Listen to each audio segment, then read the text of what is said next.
Gente, obrigado então mais uma vez pelo convite, um prazer estar aqui com vocês.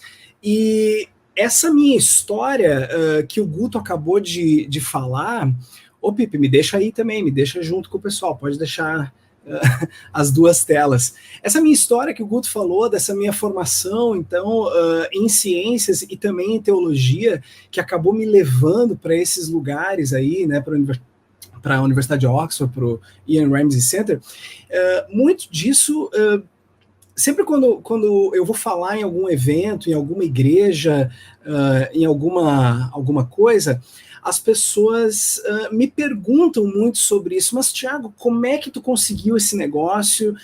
Como é que tu foi parar lá? E nos grupos locais, o pessoal às vezes me pergunta, puxa, eu também estudo ciências e me interesso muito sobre essa área de fé e ciência e gostaria muito de ir lá para fora para estudar também fora, estudar a relação ciência e fé cristã, ciência e religião. Como é que eu faço? Como é que tu conseguiu? Como é que tu conseguiu estudar com McGrath? Como é que foi essa história?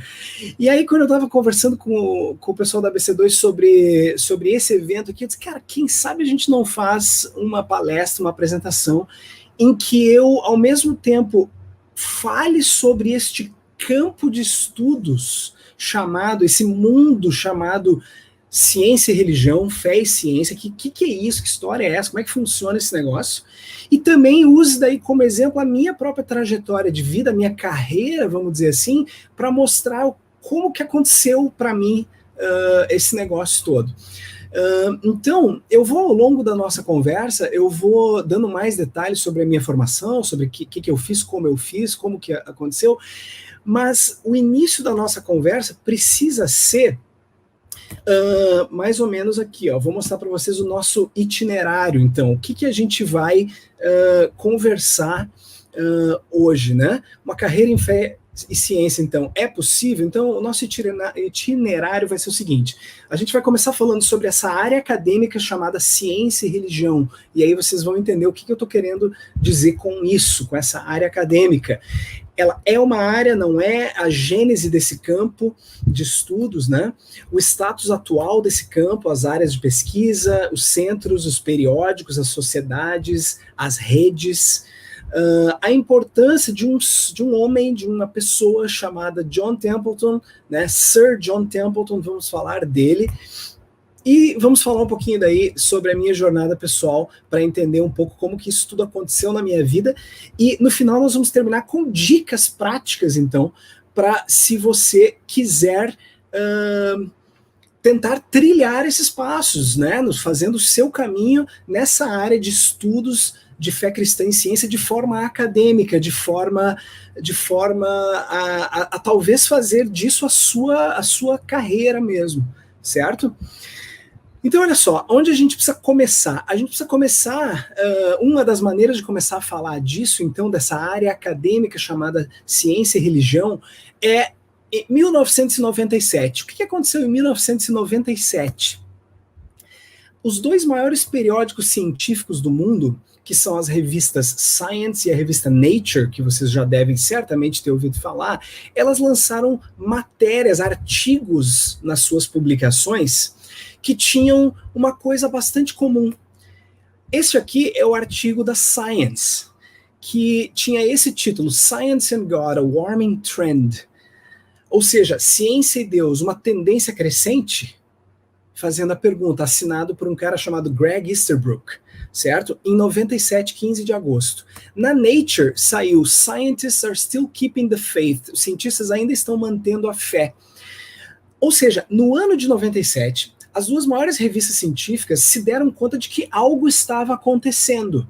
Havia naquele ano, naqueles anos, e isso culminou em dois artigos no mesmo ano, nessas duas revistas, falando dessa relação fé e ciência, de como isso estava se tornando uma tendência e de desenvolvimentos e coisas que estavam acontecendo na época, pesquisas, no caso da Nature, e alguns fenômenos mais em termos de sociedade, que nós já vamos falar, que buscavam, de certa forma, unir essas duas áreas, ciência e religião. O texto da Science, ele era mais específico a respeito de alguns fenômenos justamente que estavam acontecendo ao longo daqueles anos ali dos anos 90. Então, um parágrafo do artigo esse da Science, ele ressaltava que as duas maiores associações científicas do mundo não, mas nos Estados Unidos, que é a NAS, que é a National Academy of Sciences, né? Seria como se fosse a Academia Brasileira de Ciências, mas norte-americana, e nos Estados Unidos eles têm duas, tem a AAAS, que é a AAAS. Essas duas grandes agências não, mas associações, sociedades científicas, estavam lançando programas de diálogo entre fé e ciência. Eles também falavam de um centro de pesquisa em Chicago, que chamava-se Chicago Center for Religion and Science, que depois mudou de nome para Zygon Center for Religion and Science, ou seja, esse instituto havia sido criado. Ele falava do programa DOSER, que é esse programa da AAAS que existe até hoje, né, que é Diálogo em Ciência, Ética e Religião, e falavam do CTNS, Center for Theology and Natural Science, que foram coisas que estavam sendo criadas, coisas que estavam acontecendo naqueles anos ali, perto de 97, e que mostravam que estava havendo uma aproximação das áreas de fé cristã, de fé e ciência, religião e ciência. Só como para vocês saberem como isso continuou sendo uma tendência, o programa da AAAS, chamado DOSER, que é Diálogo em Ciência, Ética e Religião, ele existe até hoje, funciona, tá aí o site, e hoje ele é presidido por essa moça simpática aqui, que é a Jennifer Wiseman, que já esteve conosco num evento, acho que foi o Faraday Kuiper, né? Alguém me ajuda, Gustavo? Um evento da ABC2 agora, 2-3 anos atrás. Esteve conosco no Brasil, muitos de vocês que estão assistindo aí já devem ter lembrado dela, né? Ela é uma astrônoma da NASA, ela coordena o laboratório que cuida do Hubble, do telescópio Hubble. Ou seja, o Hubble o projeto do Hubble é coordenado por uma cientista cristã crente em Jesus, certo? Chamada Jennifer Wiseman. Então, esses dois artigos lá de 97, da Science e da Nature, mostrou uma coisa que já estava acontecendo e que foi se consolidando cada vez mais até hoje, que é uma área acadêmica chamada Ciência e Religião, Science and Religion. Beleza.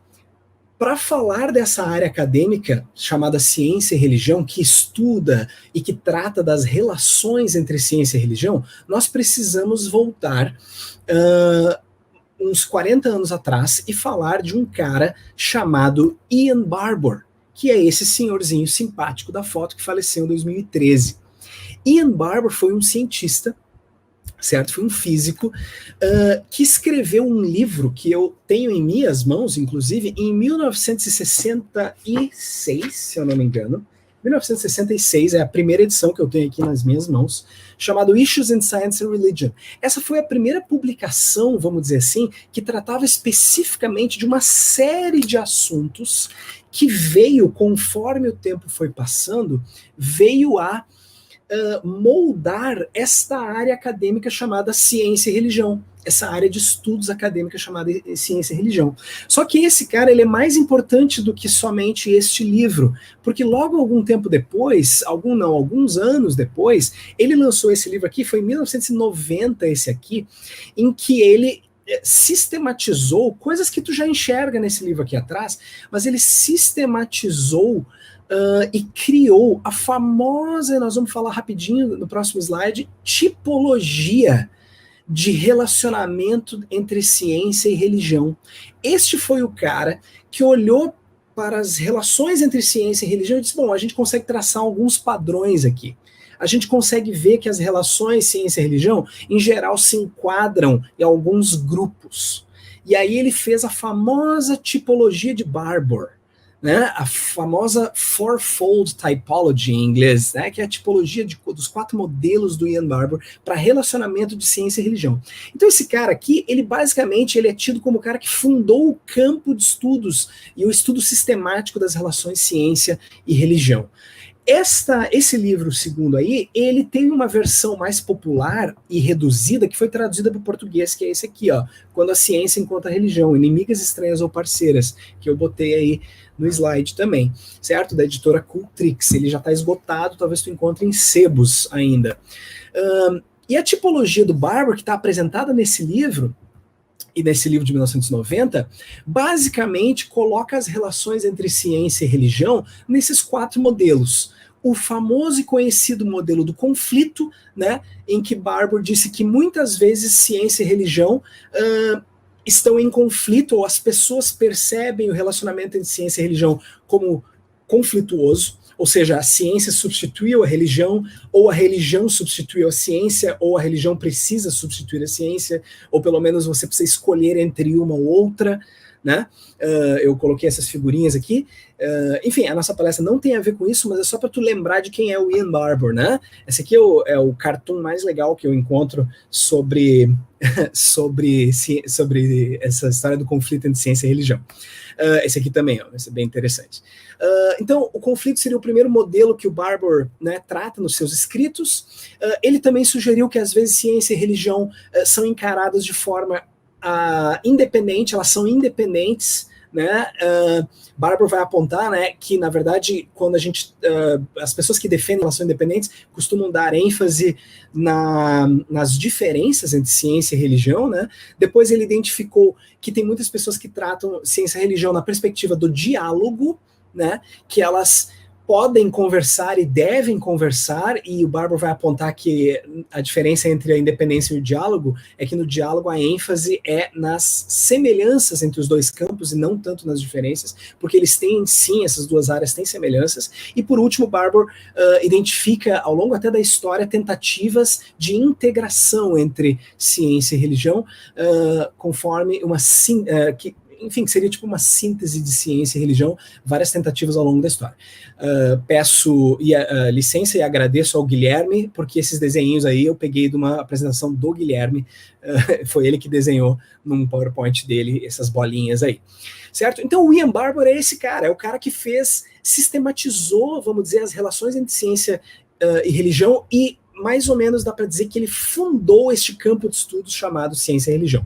Um outro nome muito importante, não vou entrar em detalhes, é esse senhorzinho que ainda está vivo, graças a Deus, é o Sir John Polkinghorne, que é um físico quântico, um grande nome da física quântica, um cara que trabalhou muito tempo na física quântica, escreveu, por exemplo, esse livro aqui, que é relativamente recente, que é daquela série da Oxford, A Very Short Introduction, que vale a pena dar uma olhada, tem uma introdução muito curta sobre vários assuntos. O cara escolhido para falar de teoria quântica foi John Polkinghorne, porque ele trabalhou lá atrás, enfim, ele foi inclusive fundamental em várias descobertas importantes no campo da física quântica. Parece que inclusive trabalhou lá na história do bóson de Higgs, lá atrás na teorização do bóson de Higgs. Não sou físico, perguntem para o Alexandre, que é o cara que coordena o grupo de Física e Fé Cristã na ABC2. Mas o John Polkinghorne é um físico de mão cheia, que aconteceu que ele virou clérigo anglicano, virou reverendo, pastor anglicano, lá há muito tempo atrás, 70, 80 mais ou menos. E aí ele começou a escrever muito sobre fé cristã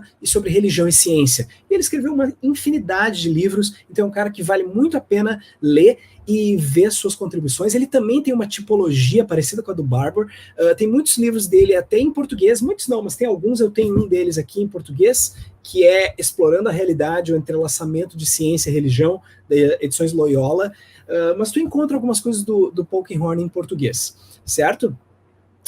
Então, 2 nomes muito importantes para a consolidação dessa área de ciência e religião como uma área acadêmica de estudos, certo? Queridos, então, o que eu estou querendo dizer com isso é que hoje existe, então, uma área de pesquisa de pleno direito chamada Science and Religion. E por que eu estou colocando em inglês?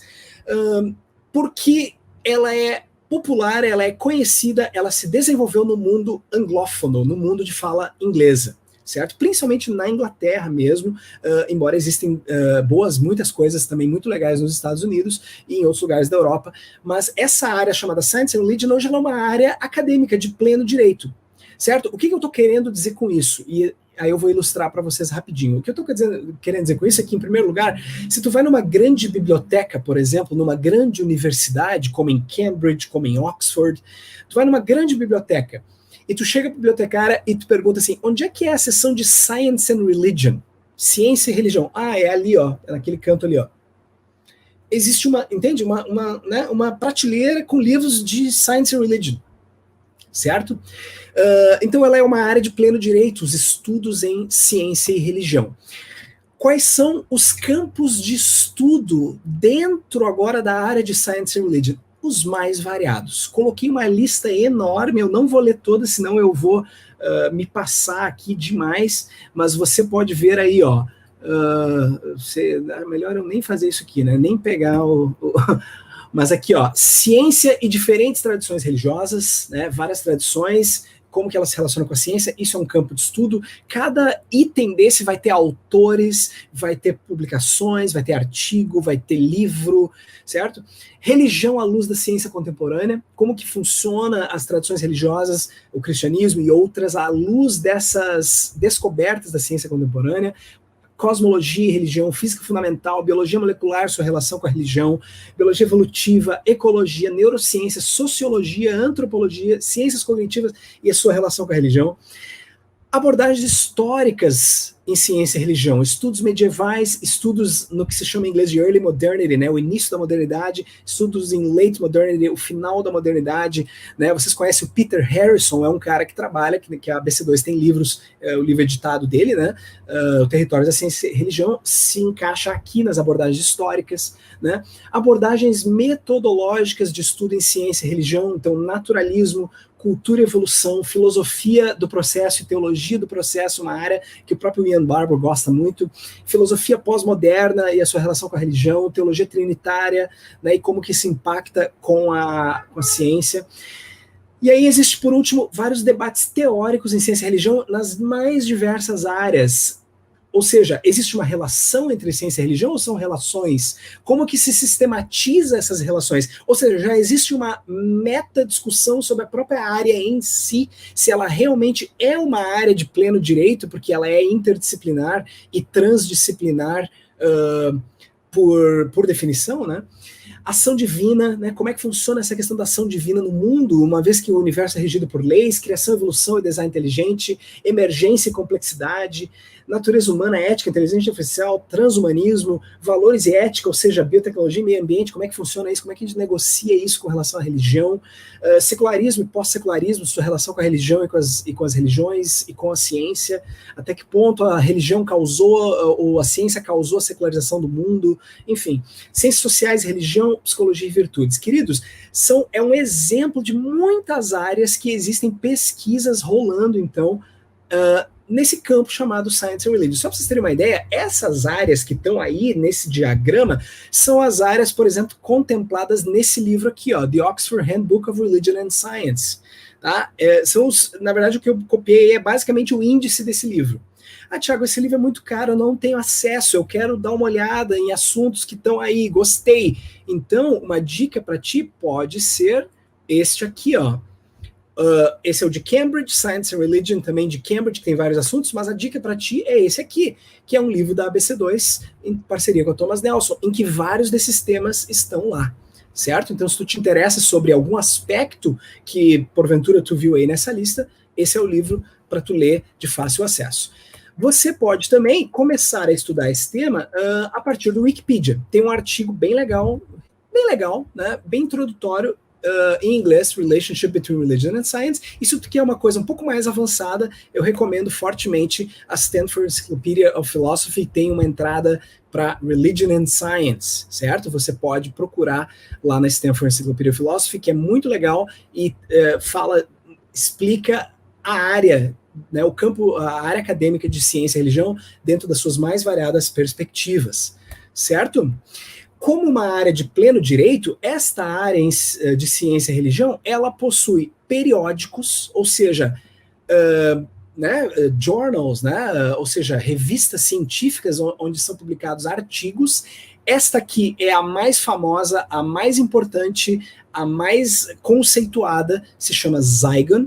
Ela é fruto daquela escola de Chicago, né, que começou estudos em ciência e religião. Eles têm um periódico deles. Esse periódico é CAPES A1, né? Vocês que são acadêmicos no Brasil sabem do que eu estou falando. Ele é A1 na CAPES. Alguns brasileiros já publicaram nessa revista, inclusive eu, mas não precisa falar muito alto. Graças a Deus consegui publicar um artigo lá muito legal.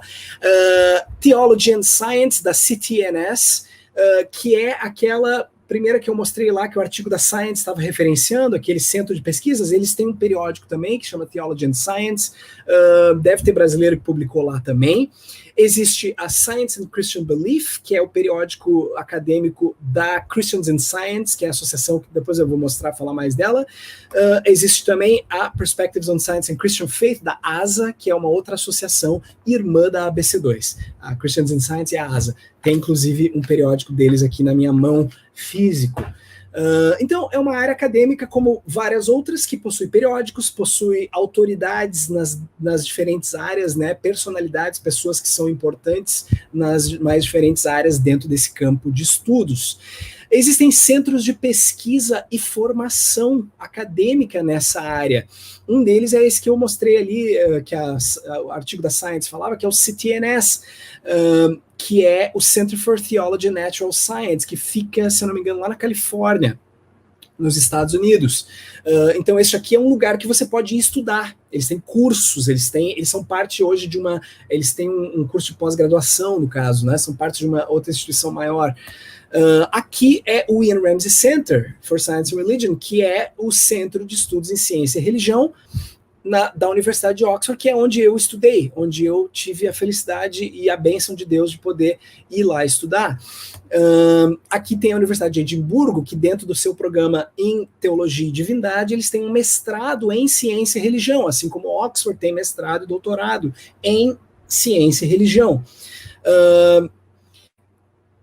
Existe também o Faraday Institute, que está dentro da Universidade de Cambridge, né, que também é um centro de pesquisas e divulgação em ciência e religião, centro de produção acadêmica, muita coisa boa sai do Faraday, eventos acadêmicos, eventos para a igreja, projetos, muita coisa legal sai lá do Faraday, que é da Universidade de Cambridge.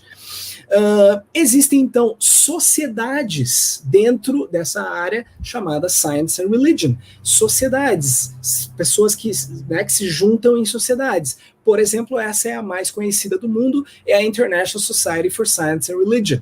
Aqui estão todos os grandes nomes lá da ciência e religião. Eles são, na verdade, é só por convite, tem que ser convidado para ser membro dessa sociedade, certo? Aqui está a ESAT, que é a European Society for the Study of Science and Technology, é a Associação Europeia de profissionais que trabalham nessa área, que pesquisam nessa área. Eles organizam eventos, conferências, papers, tu vai lá, apresenta um paper no evento deles, e por aí vai.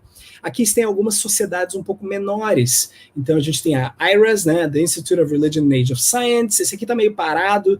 A Interface, International Faith and Science Exchange. E aqui tem uma coisa bem interessante aqui do lado direito, ó, que é a Society of Ordained Scientists, é a sociedade de cientistas ordenados, ou seja, que são clérigos que receberam ordenação pastoral né, por alguma denominação cristã. Então tem padres, reverendos anglicanos, pastores e etc. Nessa sociedade aqui, você pode estar olhando o blog, o site deles, certo?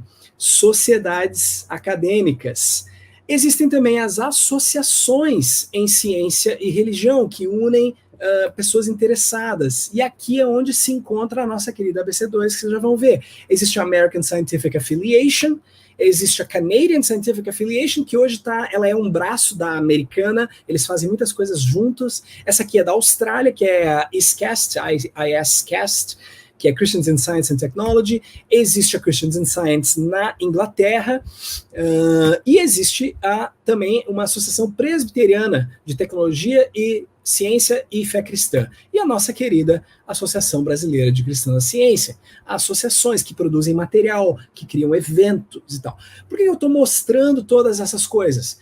Por quê? Porque no momento que a gente está falando sobre carreira, sobre oportunidades, sobre pesquisa, sobre ir estudar, sobre aprender mais, tudo isso que eu estou mostrando aqui são coisas para tu ir lá, anotar, dar um Google e te informar, e ir atrás. Porque aqui nós estamos falando de oportunidades de aprendizado, de crescimento e talvez de carreira, e talvez de ganhar uma bolsa e por aí vai. E daí depois que eu vou falar um pouco mais sobre isso. Existem algumas redes colaborativas de pesquisa, e aí é bem complicado eu colocar mais exemplos, porque isso depende muito da área. Sabe, na tua área acadêmica lá da psicologia, tem uma turma lá que trabalha em psicologia da religião, eles vão ter as suas redes, os seus encontros, isso aí dá para considerar como pesquisas em religião e ciência. Eu coloquei uma aqui que eu faço parte, que é a International Research Network for the Study of Science and Belief in Society, é um nome bem longo, né? O site está ali, ó, Science and Belief in Society. O que é isso? Isso está estabelecido lá na Universidade de Birmingham.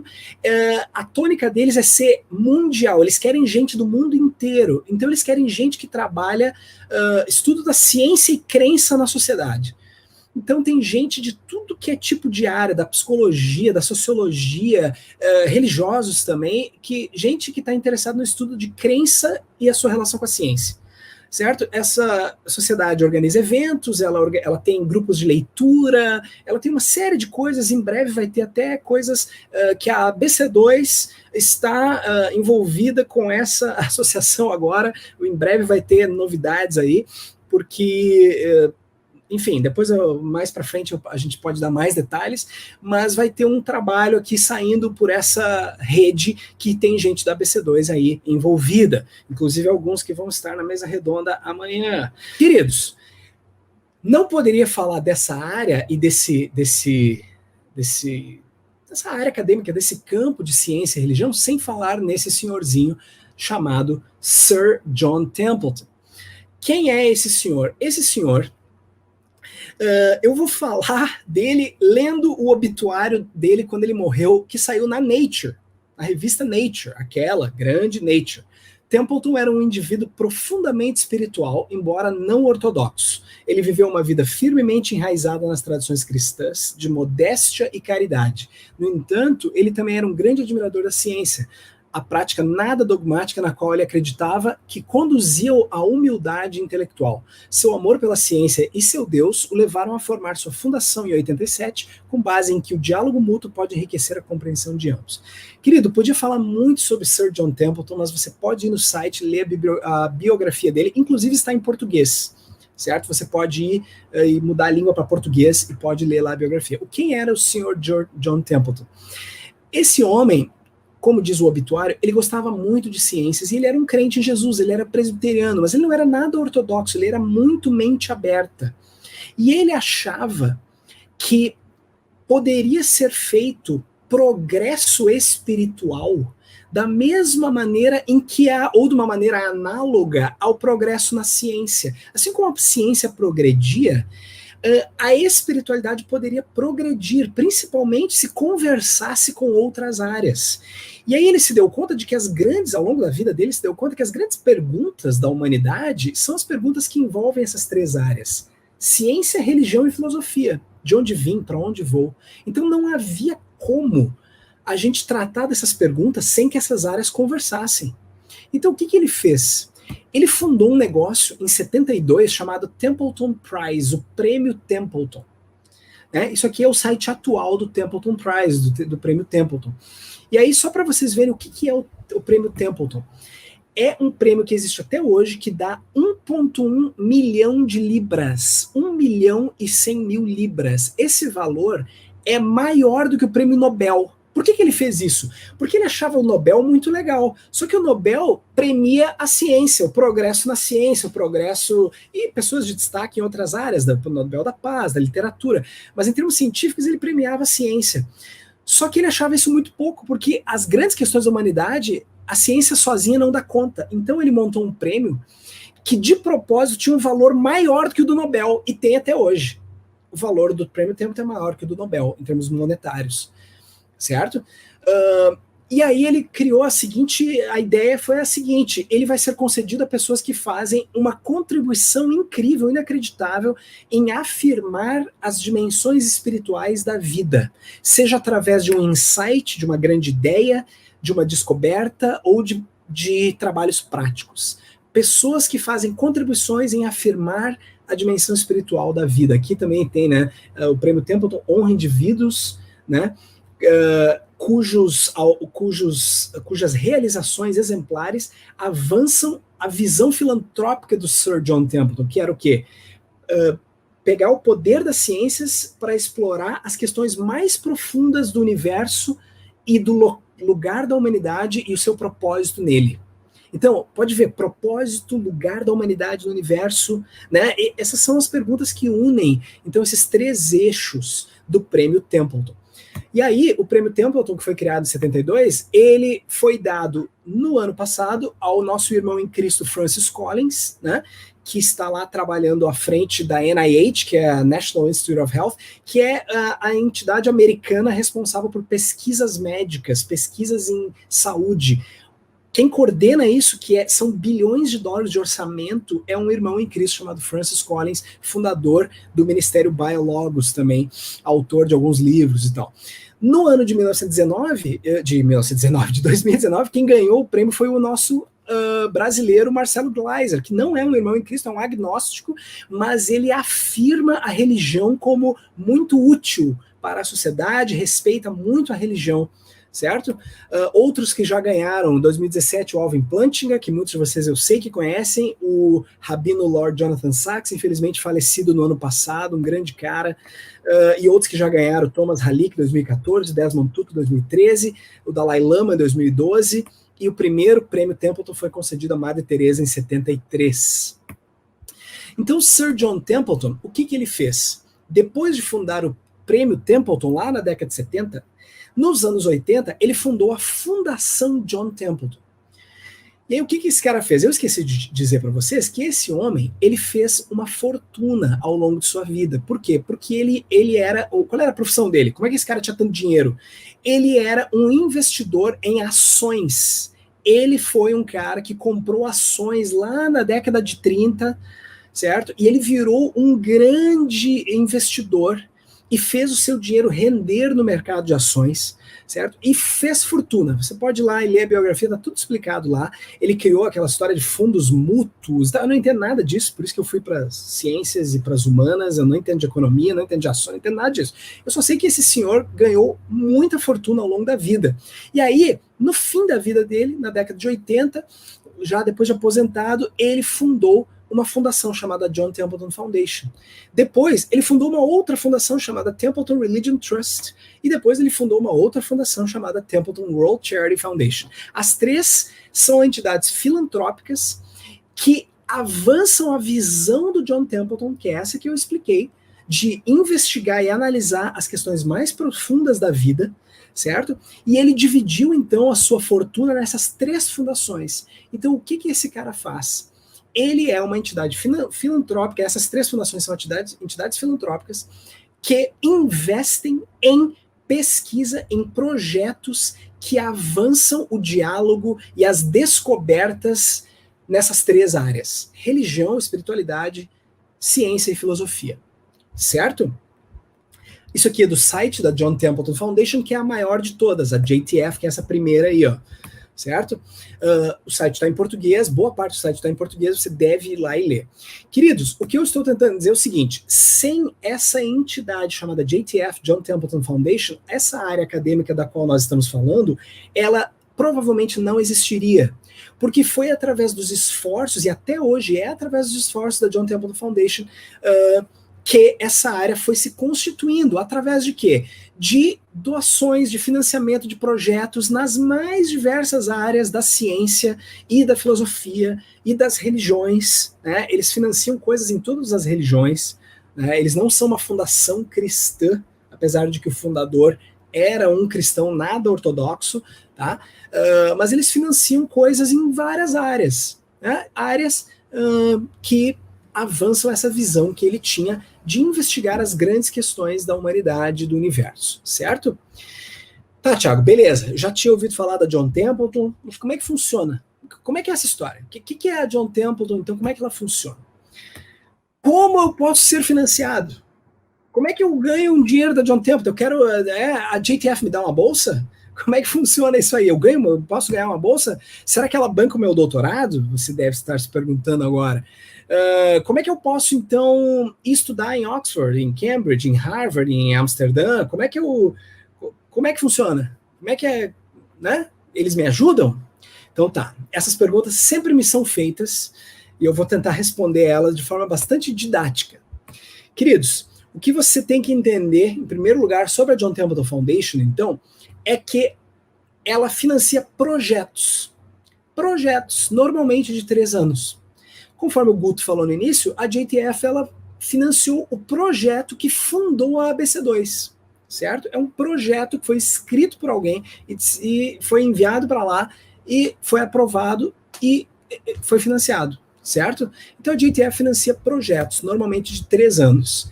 Esses projetos, eles se encaixam em 6 grandes áreas, e tudo isso que eu estou falando está lá no site, eu só estou facilitando para vocês, mas está tudo lá, você pode ir lá e deve ir lá, se você está interessado nisso. Essas 6 grandes áreas são essas aqui, ó. Ciência e as grandes perguntas, desenvolvimento de virtudes de caráter, liberdade individual e livre mercado, talento cognitivo excepcional e genialidade, genética, planejamento familiar voluntário. Essas são as 6 áreas que eles são as linhas de financiamento. Dentro de cada uma delas, tu vai ver subdivisões, e dentro dessa ciência e as grandes perguntas, que eles chamam de Science and the Big Questions, eles financiam projetos nessas áreas, em ciências naturais, em ciências humanas, em filosofia e teologia, e em engajamento público, public engagement, certo? Então, são essas as áreas que eles financiam projetos, certo? Tu pode ir lá olhar no site como que funciona essas áreas. Tá, Thiago, entendi, mas como é que funciona então? Então, meu querido, você precisa, se você quer financiamento da John Templeton para alguma ideia que você tem, você precisa escrever um projeto, certo? E mandar para eles. Como funciona então? Você pesquisa bastante o site lá da JTF para ver se a sua ideia se encaixa com o que eles querem financiar ou com o que eles vêm financiando, certo? Essa é a ideia. Segundo, não adianta tu querer uma coisa que eles não fazem, que eles não financiam. Você escreve um pré-projeto no formato que eles pedem, eles chamam isso de OFI, tá? Online Funding Inquiry. Você pode ir lá, olhar, e você pode ver as instruções e ver como é que funciona isso. Tu escreve, então, esse pré-projeto no formato que eles pedem. Aí você ora, você manda e ora pelo seu projeto, certo? E aí você é convidado ou não para mandar uma proposta completa de projeto. É assim que funciona, certo?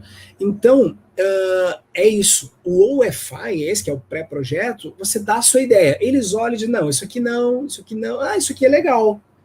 Vai para essa pilha e aí daqui a pouco eles te convidam, te mandam e-mail, gostamos da sua ideia, fale mais. E aí você faz um grande projeto, né, difícil de elaborar, e vai lá e manda para eles, certo? Aí você manda esse projeto depois de convidado, e aí você ora mais, para que o seu projeto seja aprovado.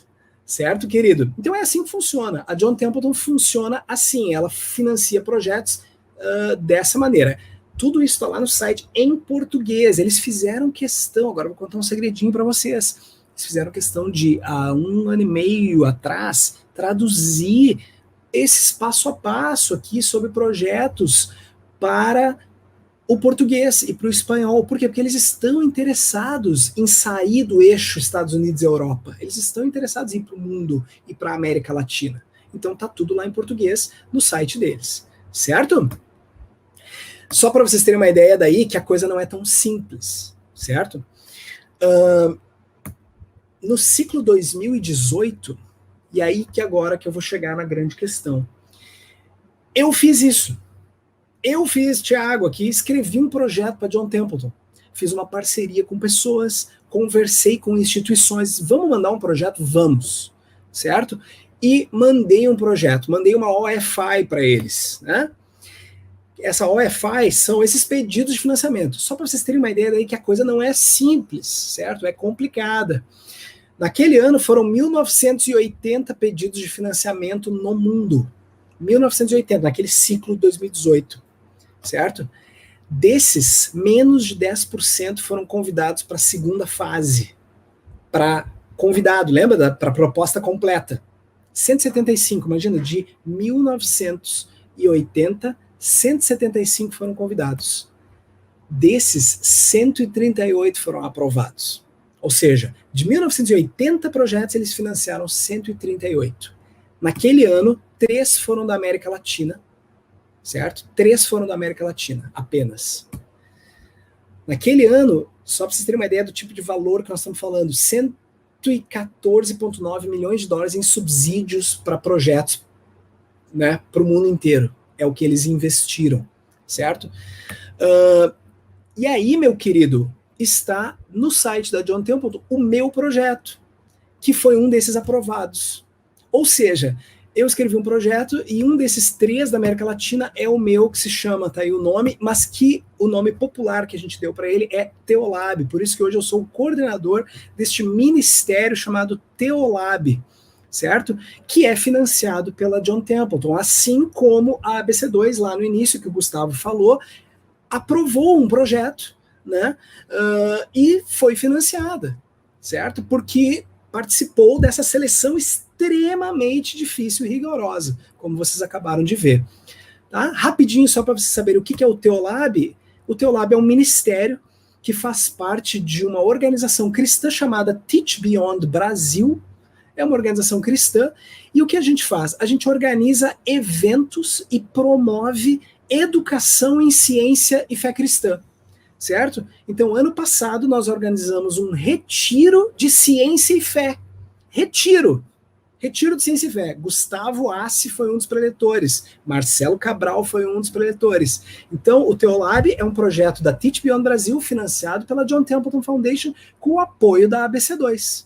E busca promover o diálogo entre a fé cristã e a ciência contemporânea, de modo a capacitar a igreja para melhor entender e relacionar-se com a cultura. O Teolab acontece em Gramado, no Rio Grande do Sul, e agora eu já vou fazer o jabá. Retiro do Teolab, temática ciência e fé cristã, Corpus Christi, dia 3 a 6 de junho deste ano. A ideia é fazer presencial. Fique ligado que daqui mais ou menos um mês entrará no ar as informações sobre o retiro e abrirão as inscrições para esse retiro. Então, se você quer passar um fim de semana em Gramado, no Rio Grande do Sul, na Serra Gaúcha, aprendendo sobre fé e ciência, num evento que não é uma conferência, não é palestra só e apenas, é palestra com retiro, cabo aéreo, pista alta no meio das árvores, jogos, futebol, vôlei, atividades cooperativas.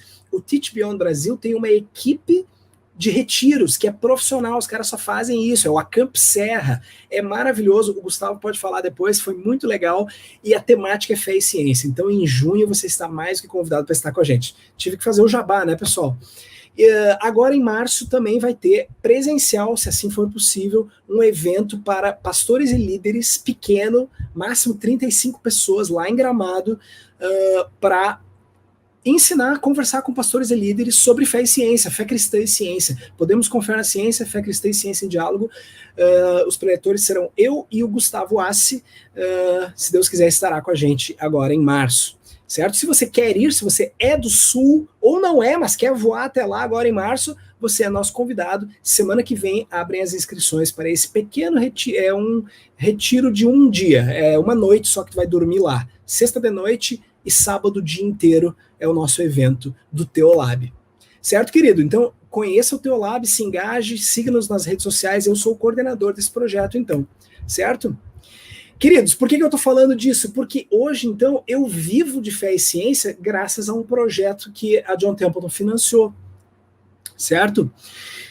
Tá, Thiago, mas o meu doutorado? Eu tenho como ganhar uma bolsa? E aí estamos nos encaminhando para os finalmente, né? O meu tempo já está se esgotando, já deve ter se esgotado. 40 minutos, já passei. Queridos, meu doutorado, tenho como ganhar uma bolsa? Quero estudar fora, a Templeton me paga? Queridos, como eu disse, então, projetos da Templeton. podem oferecer bolsas para estudantes, certo? Você pode estar se informando sobre algum projeto que já foi aprovado, que já está rolando mundo afora e que pode dar uma bolsa para o seu doutorado, para você estudar fora, certo? Eu, no momento, não sei de nenhum que esteja aberto, que esteja oferecendo esse tipo de coisa, mas você tem que ficar ligado, certo? Você tem que ir atrás, vá no site da Templeton, se informe nesses sites que eu coloquei aí, procure sobre isso, siga a ABC2, que volta e meia a gente está falando de projetos legais que são financiados pela Templeton, ou não, outras iniciativas, certo? Então existe essa possibilidade. Certo, querido? Para acabar, eu só vou usar como exemplo de que a minha jornada em fé e ciência teve a ver com um projeto desses, então. O que aconteceu?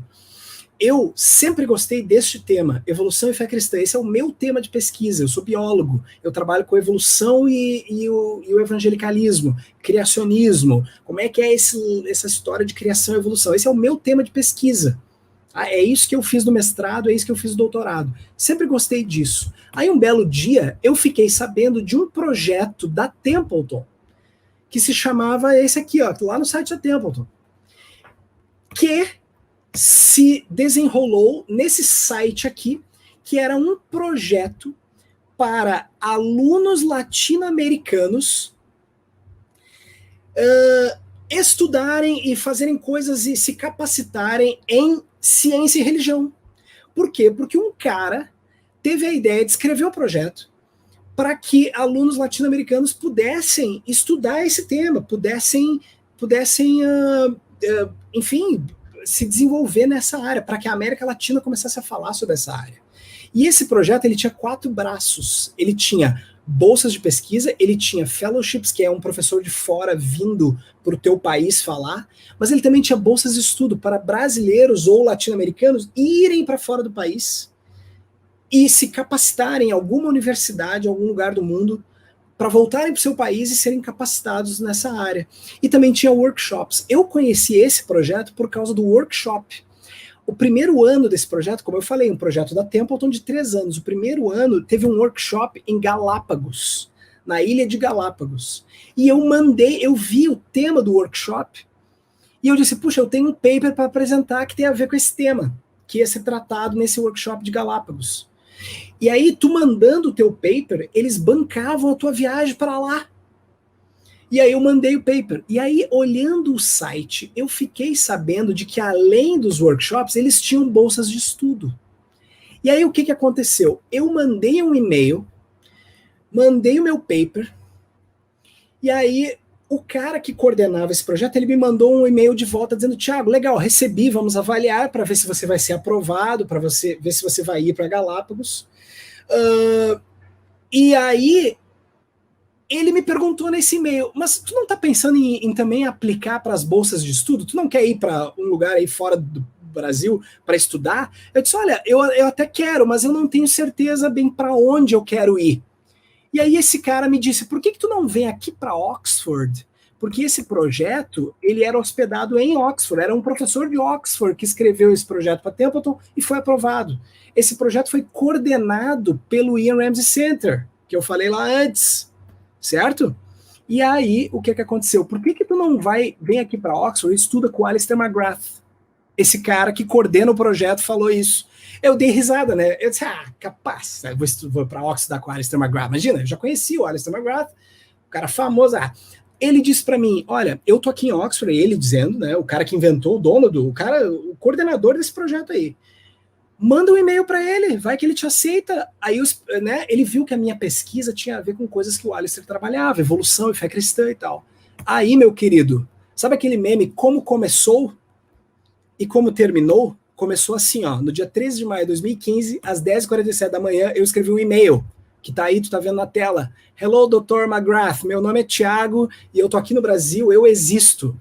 E escrevi. Queridos, 2 dias depois, às 4h47 da manhã, esse e-mail chegou na minha caixa de entrada dizendo, sim, pode vir, eu te aceito para você vir aqui estudar comigo como aluno visitante. Agora, procure uma bolsa.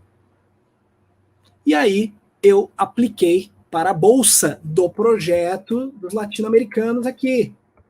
E eu fui aprovado, e aí o meu nome apareceu no site como um dos que ganhou a bolsa. E eu fui para Oxford estudar com o McGrath. E outro cara que vocês conhecem também foi, olha lá, ó, mas não para Oxford, ele foi para outro lugar financiado por esse projeto. Olha ali o Pedro, nosso amigo Pedro Dulce, certo? Também foi um bolsista desse projeto. Queridos, e aí tô lá eu em Oxford, olha só que legal.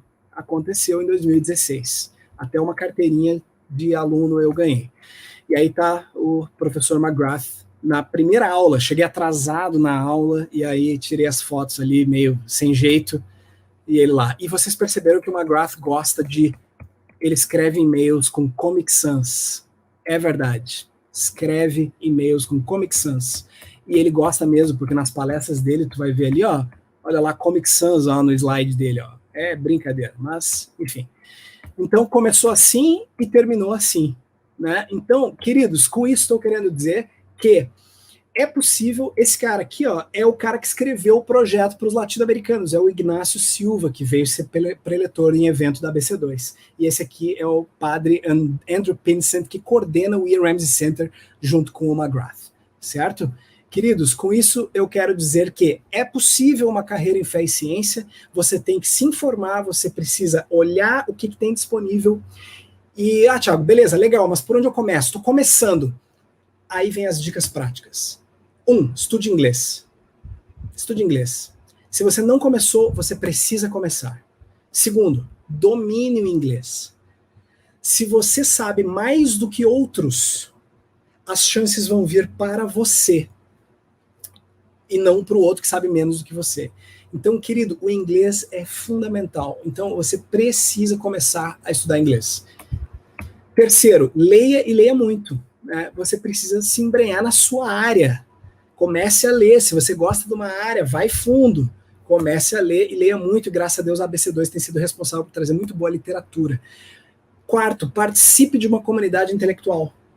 Grupo de estudo da ABC2 pode ser uma comunidade intelectual, mas eu tenho uma dica melhor ainda para você. Essa aqui é uma comunidade intelectual que vai te ajudar a talvez um dia chegar lá, onde você está sonhando em chegar. Certo? Queridos, muito obrigado. Associem-se na ABC2 e sejam cristãos da ciência e boa sorte na sua jornada.